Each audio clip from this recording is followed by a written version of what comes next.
नमस्कार,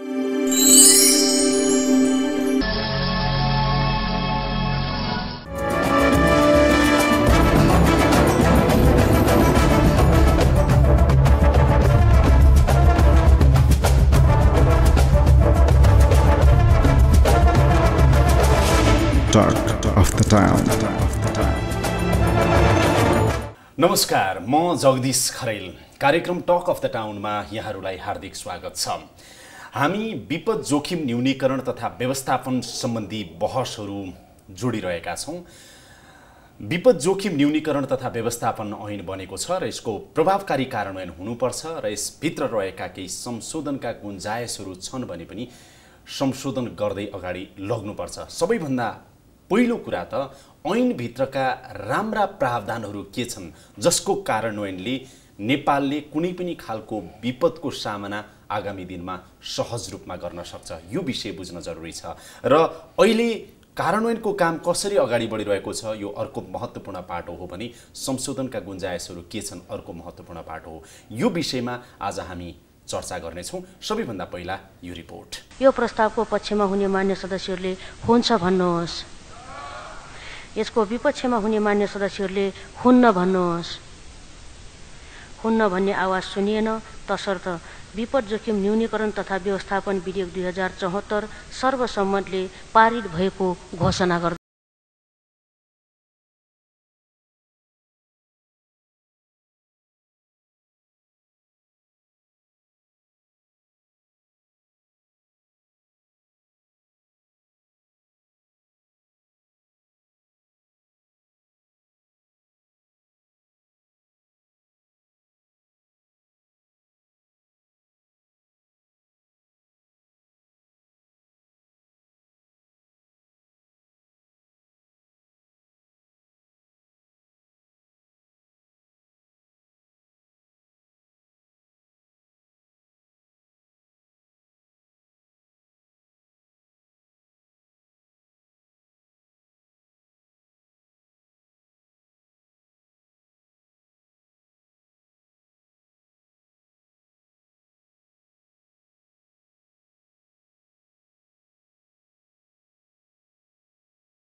गृह मन्त्रालय नियमावली निर्माणको चरणमा प्रवेश गरेको छ। यो सँगै विपद व्यवस्थापनको सन्दर्भमा नेपालले ठोस पाइला अघि बढाएको छ भन्न सकिन्छ। अब विपद व्यवस्थापनका सबै क्रियाकलापको समन्वयात्मक र प्रभावकारी व्यवस्थापनको काम ऐनले निर्दिष्ट गरे अनुसार हुनेछ। यसले प्राकृतिक र गैर प्राकृतिक विपत्तिबाट सर्वसाधारणको जीव ज्यान, भौतिक सम्पत्तिको सुरक्षालाई उच्च प्राथमिकतामा राखेको छ। विपद जोखिम न्यूनीकरण तथा व्यवस्थापनको क्षेत्रमा काम गर्न अब प्रधानमन्त्रीको अध्यक्षतामा राष्ट्रिय परिषद रहनेछ। यस्तै गृहमन्त्रीको अध्यक्षमा कार्यकारी समिति रहनेछ। यति मात्रै होइन, मुलुक संघीय व्यवस्थामा प्रवेश गरेसँगै स्थानीय स्तरमा विपद व्यवस्थापनको कामलाई प्रभावकारी बनाउन प्रदेश स्तरमा मुख्यमन्त्रीको अध्यक्षतामा प्रदेश विपद व्यवस्थापन समिति, जिल्लामा प्रमुख जिल्ला अधिकारीको अध्यक्षतामा जिल्ला विपद व्यवस्थापन समिति रहनेछ। गाउँपालिका र नगरपालिकामा पनि विपद जोखिम न्यूनीकरण तथा व्यवस्थापन समिति बनाउने व्यवस्था गरिएको छ। सर्वाधिक महत्त्वपूर्ण विषय ऐनले राष्ट्रिय विपद जोखिम न्यूनीकरण तथा व्यवस्थापन प्राधिकरण गठनको व्यवस्था गर्नु हो। प्राधिकरण गठन भएसँगै विपद जोखिम न्यूनीकरण तथा व्यवस्थापनको काम एकीकृत ढङ्गले हुने अपेक्षा गरिएको छ। गृह मन्त्रालयका उच्च अधिकारीहरूका अनुसार अहिले नियमावली बनाउने प्रक्रिया तीव्रताका साथ अघि बढेको छ। नियमावली बनेसँगै विपद जोखिम न्यूनीकरणको लागि प्राधिकरण गठन हुनेछ। विपद व्यवस्थापनको क्षेत्रमा लामो समयदेखि काम गरिरहेकाहरूले प्राधिकरण गठनको व्यवस्थालाई विपद जोखिम न्यूनीकरण र व्यवस्थापनमा महत्त्वपूर्ण कदमको रूपमा हेरेका छन्। उनीहरूले यथाशक्य छिटो प्राधिकरण गठन गर्न समेत आग्रह गर्दै आएका छन्। नेपालमा विपद व्यवस्थापनको क्षेत्रमा सम्बन्धित निकायहरूबीच उचित समन्वय नभएको कुरा सधैँ उठ्ने गर्छ। यस्तोमा विपद जोखिम न्यूनीकरण र व्यवस्थापनको लागि एउटै ठाउँबाट काम गर्न प्रयास थालिनुलाई सकारात्मक रूपमा लिनुपर्दछ। नियमावली निर्माण, विपद जोखिम न्यूनीकरण र व्यवस्थापन प्राधिकरण गठन, विपद जोखिम न्यूनीकरण राष्ट्रिय नीति र राष्ट्रिय रणनीतिक कार्ययोजना जस्ता महत्त्वपूर्ण विषयहरूमा सरोकारवालाहरूको समेत राय लिएर यसलाई थप प्रभावकारी बनाउनु जरुरी छ। ऐन बन्ने तर व्यवहारिक कार्यान्वयनले गति नलिने हाम्रो अर्को समस्या हो। यस्तो स्थितिमा विपद जोखिम न्यूनीकरण र व्यवस्थापनको कामलाई प्रभावकारी बनाउन केन्द्र, प्रदेश र स्थानीय तहबीच उचित समन्वय आवश्यक छ। त्यसका लागि तत्काल नियमावली बनाएर प्राधिकरण गठन गर्नतिर लाग्नुपर्छ। डाक्टर गङ्गालाल तुलाधर मेरो साथमा हुनुहुन्छ। डाक्टर साहब स्वागत छ। धन्यवाद, नमस्कार। विपद जोखिम न्यूनीकरण तथा व्यवस्थापन ऐनका राम्रा पक्षहरू के छन् जुन कार्यान्वयन गर्न सकियो भनेदेखि विपदको सामना नेपालले गर्न सक्छ, बताइदिनुहोस् त। यो असाध्यै महत्त्वपूर्ण प्रश्नको लागि धन्यवाद छ तपाईँलाई। मुख्य कुरा चाहिँ कि सङ्गठनात्मक संरचना बलियो र शक्तिशाली हुँदा त्यो के अरे कार्यान्वयन पक्ष चाहिँ असाध्यै बलियो, राम्रो र सुगम हुन्छ भन्ने मेरो विश्वास हो। र त्यसैले यो ऐनमा चाहिँ सङ्गठनात्मक संरचना खास गरिकन प्रधानमन्त्रीको अध्यक्षतामा राष्ट्रिय परिषदको कुरा, गृहमन्त्रीको अध्यक्षतामा कार्यकारी समितिको कुरा, त्यस पछाडि प्राधिकरण एउटा शक्तिशाली प्रमुखको चाहिँ नेतृत्वमा रहने खालको कुरा, त्यस पछाडि 7वटै प्रदेशमा मुख्यमन्त्रीज्यूहरूको संयोजकत्वमा अध्यक्षतामा उहाँहरूको समिति, विपद व्यवस्थापन समितिको कुरा, त्यस पछाडि 753वटै तल स्थानीय सरकारहरू, त्यसका पनि मेयरहरू, अनि गाउँपालिकाका प्रमुखहरू उहाँको नेतृत्वमा, यति मात्रै होइन तल वडा र सामुदायिक समूहसम्ममा पनि त्यस किसिमको संरचनाहरू राख्ने खालको व्यवस्था गरिएको छ। यसको कार्यान्वयनको पक्ष अहिले चलिरहेको छ। त्यसै क्रममा मैले भन्न खोजेको कुरा के हो भने यो असाध्यै राम्रो प्रावधान राखिएछ भन्ने मेरो एउटा तर्क हो। दोस्रो कुरा चाहिँ के हो भन्दाखेरि यो एउटा दैविक प्रकोप राष्ट्रिय ऐनबाट चाहिँ यसले अलिकति प्याराडाइम सिफ्ट नै गरेको छ भन्छु म। नाम मात्र परिवर्तन होइन कि त एउटा दैवको लीला जस्तो डिजास्टरलाई बुझ्ने, विपदलाई बुझ्ने। दैवले चाहँदा हामी बाँच्छौँ, दैवले नचाहँदा हामी बाँच्दैनौँ। त्यस कारण त्यो हाम्रो बुताभन्दा बाहिरको कुरा हो भनेर मान्छेहरू निरीह भन्ने जुन किसिमको ऐनले नै त्यस्तो खालको चाहिँ एउटा सोचहरू चाहिँ दिएको थियो अथवा त्यस्तो खालको चाहिँ मान्छेलाई आभास हुन्थ्यो। आज त्यो चाहिँ विपद जोखिम न्यूनीकरण तथा व्यवस्थापन ऐन भनेर हामीले त्यसको नाम नै परिवर्तन मात्र होइन, त्यसको सिङ्गो भित्रको संरचनादेखि लिएर त्यसका केही स्पिरिटहरूलाई पनि परिवर्तन गरेका छौँ। त्यस कारणले यो पनि राम्रो पक्ष हो भन्ने मलाई लाग्छ। एउटा त दैवी प्रकोप उद्धार ऐन भनेको थियो, उद्धार मात्रै केन्द्रित थियो। दैवको लीला अघि तपाईँले भनिहाल्नुभयो। अहिले कम्तीमा जोखिम न्यूनीकरण तथा व्यवस्थापन दुईटैलाई जोडेको छ। संरचनागत कुरा त तपाईँले गर्नुभयो। प्रधानमन्त्रीको नेतृत्वमा परिषददेखि तल चाहिँ वडा र समुदाय तबरसम्मको संरचना चाहिँ स्पष्ट व्यवस्था गरेको छ। त्यो बाहेक चाहिँ अरू अब स्रोत, साधन, जनशक्ति यी सबैको व्यवस्थापनको हिसाबले यो ऐन कतिको प्रगतिशील छ? त्यो मैले प्रगतिशील र अलिकति अग्रगामी देखेको पनि। अर्को कुरा के हो भन्दाखेरि अब हामी त्यति बेलाको सांसदका हैसियतले संशोधन प्रस्ताव राखेर दफावार कयौँ छलफलहरूमा हामीले भाग लिएका छौँ र आफ्ना कुरा राखेका छौँ र मन्त्रीले जवाफ दिने काम भएको छ। त मुख्य कुरो चाहिँ नि विपदको हामीले घटित अवस्था अर्थात् ड्युरिङ द डिजास्टरको मात्रै धेरै जसो कुराकानी गऱ्यौँ, जसले गर्दाखेरि search and rescue and relief खास गरी रेस्पोन्स फोकस्ड मात्रै हामीले कुरा गर्ने ठाउँमा गयौँ। त्योभन्दा महत्त्वपूर्ण कुरा त प्रिपेयर्डनेस अथवा पूर्व तयारी रहेछ नि त। इफेक्टिभ खालको चाहिँ के अरे राम्रो खालको पूर्व तयारी हुनसक्यो भने इफेक्टिभ रेस्पोन्स अर्थात् प्रभावकारी खालको प्रतिकारी हुनसक्छ भन्ने खालको कुरामा यसले विश्वास गरेको छ। यो असाध्यै महत्त्वपूर्ण कुरा हो पूर्व तयारीलाई ध्यान दिने, किनभने त्यो सस्तो पनि पर्छ र त्यो एउटा समय सापेक्ष पनि हुन्छ, सान्दर्भिक पनि हुन्छ, मान्छेले काम पनि गर्छन्, सबै तयारी अवस्थामा रहन्छन्। नम्बर 1। नम्बर 2, अहिलेको सरकारलाई यदि काम गर्ने हो भने म एउटा कुराबाट सुरु गरौँ है त। अहिले वास्तवमा चाहिँ पूर्व तयारीको सन्दर्भमा मैले सम्माननीय प्रधानमन्त्रीज्यूलाई भने तपाईँको अध्यक्षतामा वर्षको 2 पल्ट अनिवार्यतः राष्ट्रिय परिषदको बैठक बस्नुपर्दछ। एउटा मनसुन पूर्वको कुरा हो र अनि पछि चाहिँ के भन्दाखेरि त्योभन्दा पछाडिका तयारी र अन्य खालका कुराहरू लिएर कमसेकम 6 महिनाको ग्यापमा रहने गरिकन 2टा बैठक बस्ने परिकल्पना गरेको छ। अहिले मनसुनको बारेमा विभिन्न किसिमको चाहिँ नि फोरकास्टहरू भइराखेको छ। नहोस् धेरै राम्रो कुराहरू भइदियो भनेदेखि चाहिँ नि हाम्रो तयारी हुनु पर्यो। आजको दिनमा अब कानुन बनेको 5 महिना प्लस भइसकेको छ होइन त? असोजमा कानुन बन्यो होइन? एउटा गीत छ नि, सुन्नेले कुरा नसुनिदिएपछि भन्ने खालको। हिजो आज त्यो गीत सुन्न छोडिएको छु होइन, म त धेरै आउँदैन होइन। बुझ्नेले कुरा नबुझेपछि, मनमा कुरा नलिएपछि वास्तवमा यही कुरा हो क्या। अब मैले चाहिँ प्रधानमन्त्रीलाई भनेको कुरा, अर्को मन्त्रीलाई भनेको कुरा कार्यान्वयन गर्न ऐनले त भनेकै छ त। विपद जोखिम न्यूनीकरण तथा व्यवस्थापन ऐनको कार्यान्वयनको सुरुवात चाहिँ सन्तोषजनक छ अथवा छँदै छैन अथवा धेरै राम्रो पो भइरहेछ भन्ने हो तपाईँ? छँदै छैन पनि भन्दिनँ, धेरै राम्रो पनि भन्दिनँ। सुरुवात चाहिँ भएको छ। सुरुवात के भएको पाउनुभयो तपाईँ? सुरुवात भएको कुरा चाहिँ एउटा चाहिँ राष्ट्रिय प्राधिकरण निर्माण गर्ने सिलसिलामा उहाँहरूलाई अलिकति चाहिँ के भने हुटुटी पैदा भएको छ गृह मन्त्रालयमा, त्यो नेतृत्वमा। यो पनि राम्रै कुरा हो। दोस्रो कुरा, उहाँहरूले एक चरणको काम चाहिँ नियमावली बन्नुपर्छ, यसमा 22 ठाउँमा चाहिँ तोके बमोजिम हुनेछ भनेर त्यो यो ऐनमा भनेको छ। त्यो कमजोरी हो कि अर्को कुरा के हो भन्ने खालको कुरा पछि विश्लेषण गरौँला।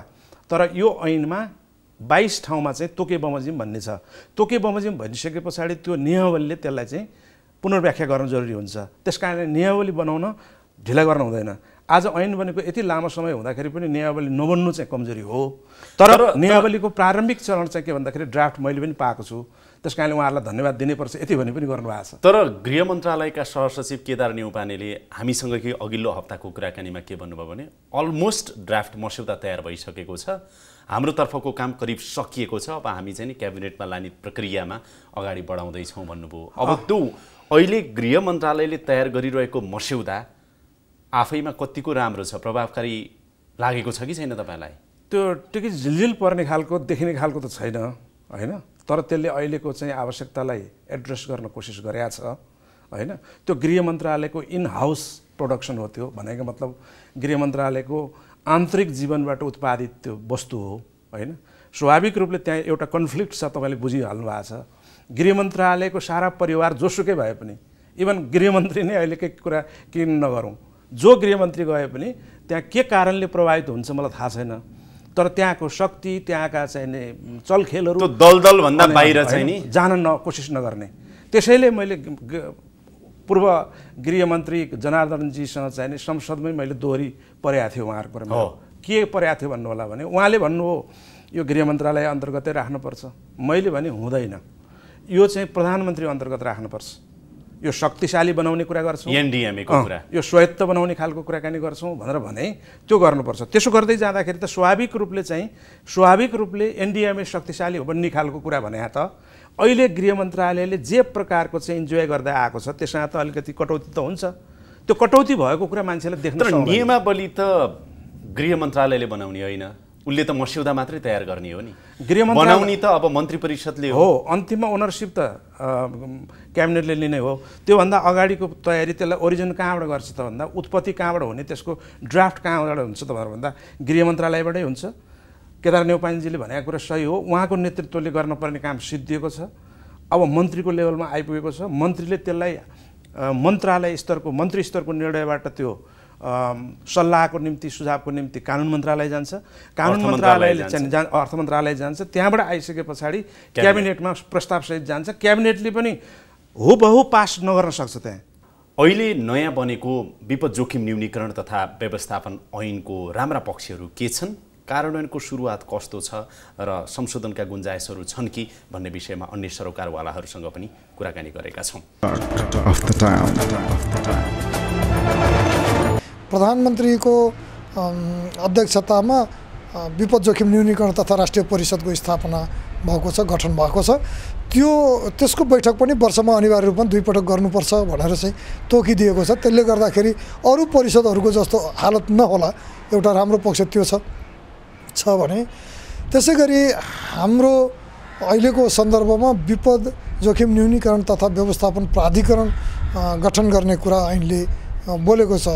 यो अर्को राम्रो पाटो छ जसले चाहिँ ओभरअल केन्द्रदेखि सङ्घदेखि स्थानीय तहसम्म यसले राम्रो समन्वय गर्न सक्यो र त्यो किसिमको वातावरण बन्यो भने र त्यो किसिमको सक्षम व्यक्ति चाहिँ प्राधिकरणमा सरकारले ल्याउन सक्यो भने सम्भवतः यसले राम्रो सन्देश दिन्छ र एउटा ऊर्जा पनि दिन्छ भन्ने मैले चाहिँ मेरो चाहिँ दृष्टिकोण त्यो छ। यदि रोल एन्ड रेस्पोन्सिबिलिटी यदि हामीले क्लियर गर्न सक्यौँ भने जति तहहरू हामीले त्यहाँ निर्धारण गरे तापनि खास त्यसले फरक पार्दैन एउटा कुरा भन्छु मैले।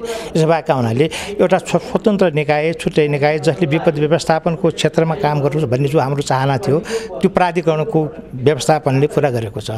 जहाँसम्म विभिन्न संस्थाहरूको बिचको कन्फ्लिक्ट हुने अथवा त्यहाँ रोल एन्ड रेस्पोन्सिबिलिटी यदि हामीले क्लियर गर्न सक्यो भने सायद त्यसले समस्या नपार्न जुन लाग्छ मलाई। अब विपद कुन बेला आउँछ भने चाहिँ ठेगान हुन्न।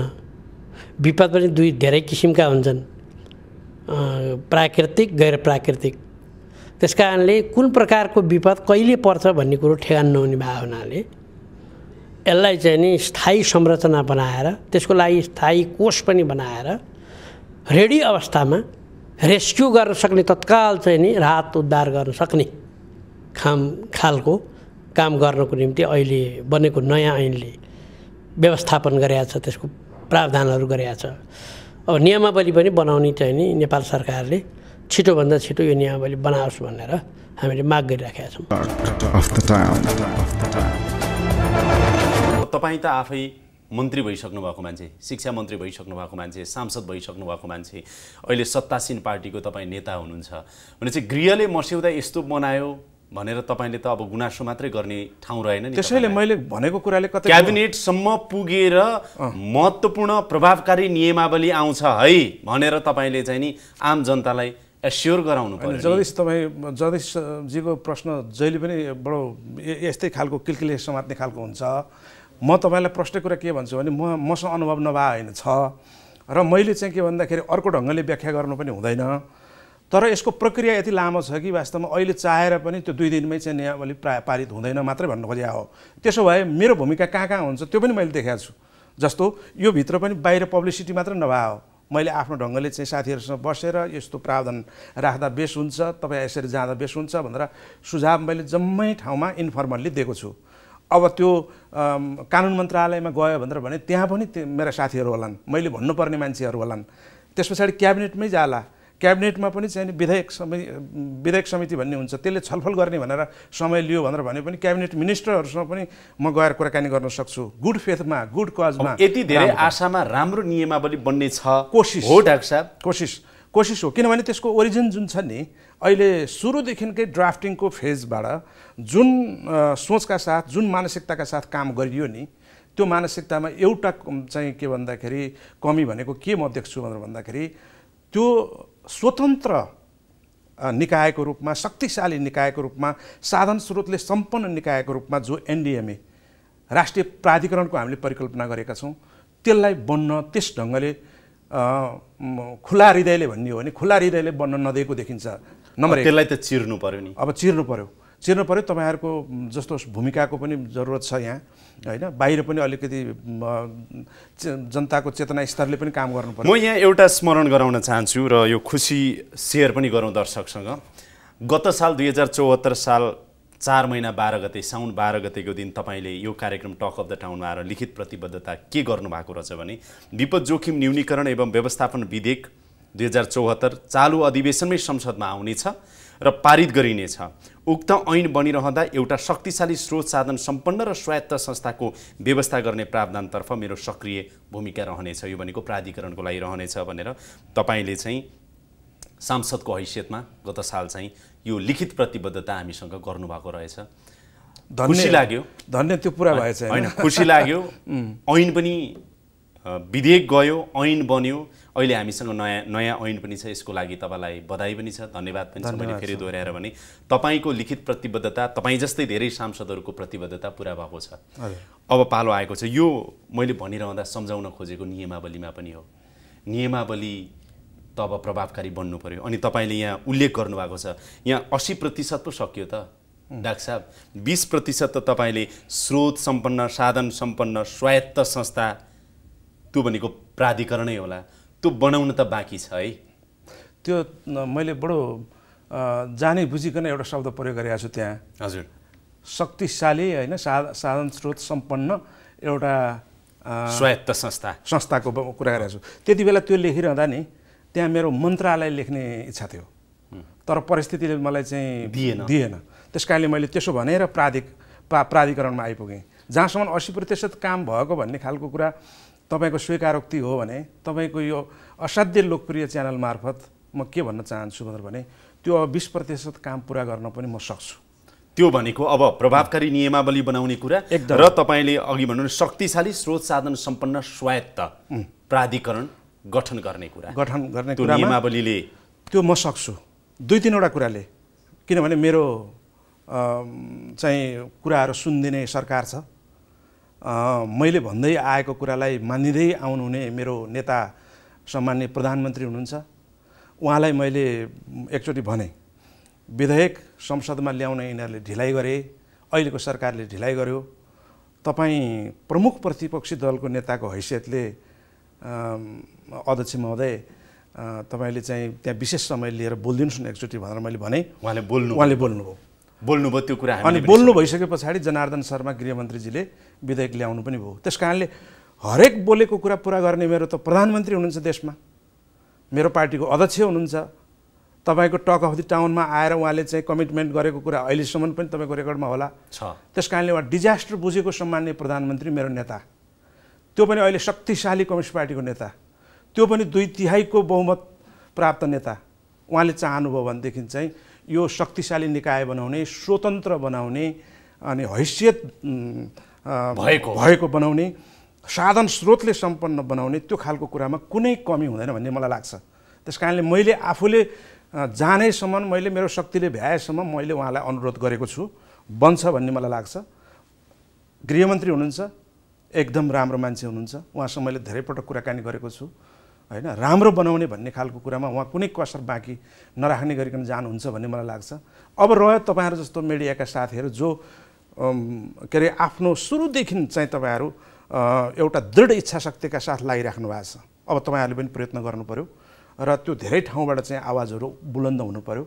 संस्थाहरू बनेका छन्, समस्या छैन। अब त्यो शक्तिशाली भएर, त्यो सशक्त भएर, जनताप्रति उत्तरदायी भएर त्यो कसरी काम गर्न सक्छ, साधन स्रोतले चाहिँ त्यो चाहिँ भरिएको एउटा संस्थाको रूपमा त्यो कसरी रूपान्तरित हुनसक्छ, त्यो कुरामा तपाईँहरूले जोड दिनुपर्दछ। बजेटरी पार्टको कुराकानी गर्दा बजेटहरू छुट्याउने कुराहरू कसरी हुन सक्दछ? कमसेकम राष्ट्रिय बजेटको 5% चाहिँ अबदेखि चाहिँ नि विपद जोखिम न्यूनीकरण र व्यवस्थापनमा छुट्याउने भनेर यो सरकारले भन्न सक्छ कि सक्दैन, त्यसलाई तपाईँहरूले चाहिँ अलिकति पुसअप गरिदिनु पर्यो। संशोधन यो ऐनका यति धेरै राम्रा कुराहरू हुँदाहुँदै पनि संशोधनको ठाउँहरू चाहिँ यो छ है, अझै पनि छ र गर्न जरुरी छ, समय अनुकूल मिलाएर गर्नुपर्छ भन्ने केही छ? अहिले कार्यान्वयन गर्नुभन्दा अगाडि नै चाहिँ के भन्दाखेरि संशोधनको चाहिँ हामीले सपना देख्नु उपयुक्त हुँदैन।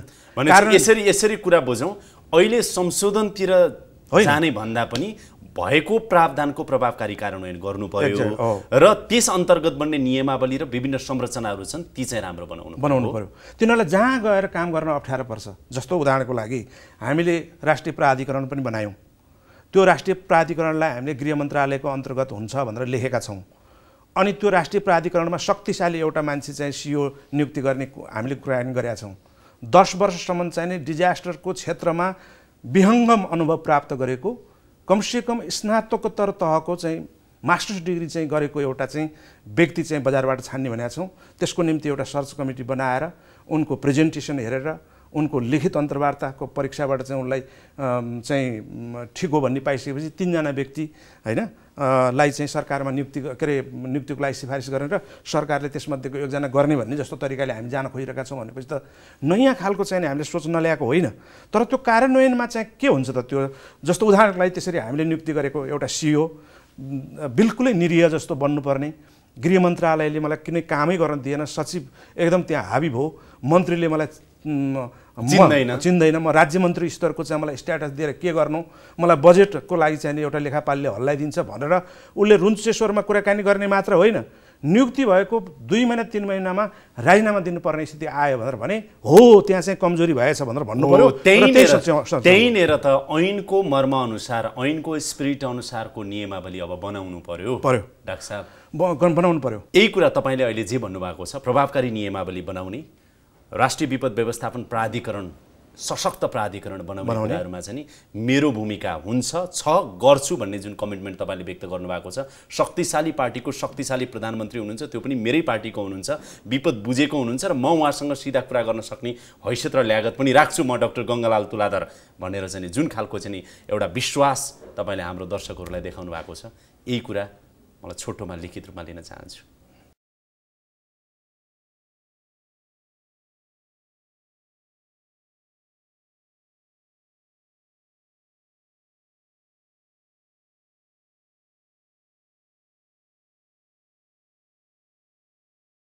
एकचोटि यो पढेर सुनाइदिउँ त डाक्टर साहब। मेरो प्रतिबद्धता विपद जोखिम न्यूनीकरण तथा व्यवस्थापन ऐन 2074 को पूर्ण र सफल कार्यान्वयनका लागि नियमावली तुरुन्त आउन जरुरी छ।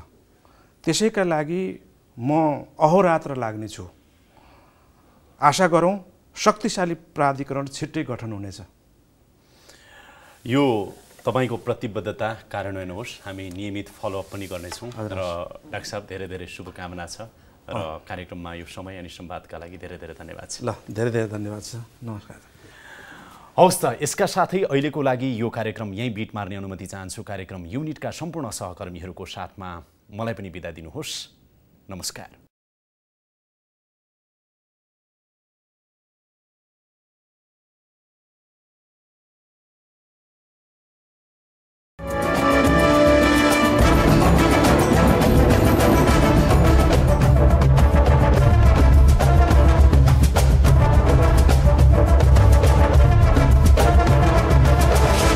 Talk of the Town.